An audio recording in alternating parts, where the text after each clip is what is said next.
1st February 2022 Kowda Febraayo 2022. Before you start the video, try to get the free PDF file on the description. In this video, we are going to learn how to tell the date in Somali language. First, we will learn how to tell the day of the month. For instance, right now I'm making this video, the date is 1st February 2022. So the day is the 1st, right? So we say in Somali, Kowda. And for that reason, we're going to learn the Somali numbers plus definite article. But remember, we already learned the cardinal numbers in Somali from 0 up to 1 billion.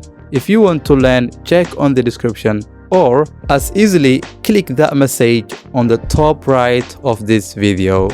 Then we're going to learn all the names of 12 months in Somali. Let's get started. If you're new here, I am Abdirahman Abzi, the Somali native tutor, and I would really love your support. How to tell the day of the month in Somali. We have this date to practice with it. 1st February 2022. Kowda Febraayo 2022. The day is the 1st, so we call Kowda. Ko is number 1 in Somali, and da is the definite article, which is the. You may ask yourself, can I use the day of the month without da or definite article, which is the?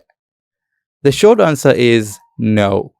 Whenever you're telling the date, you have to use the number with definite article. So let's learn the Somali numbers with definite article. Ko, Kowda. Labo, labada. Saddex, saddexda. Afar, afarta. Shan, shanta. Lix, lixda. Toddobo, toddobada. Sideed, sideedda.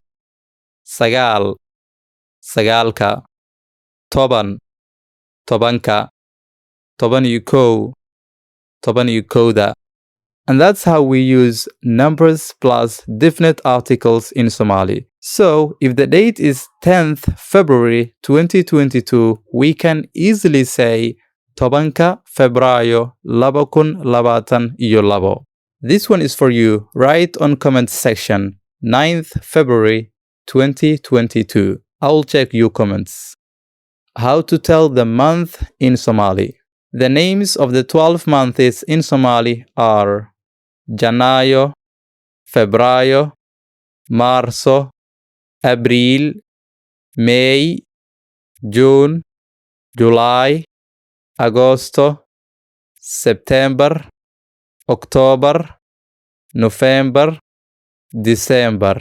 Now let's say these dates in Somali language. 2nd February 2022. Labada Febraayo 2022. 8th February 2022. Sideeda Febraayo 2022. Now it's your turn. Write on the comment section the date of today in Somali. That's the end of this tutorial. I hope this lesson was very helpful. If you have any questions, feel free to write on comment section. Nabadgelyo for now, and see you in the next one.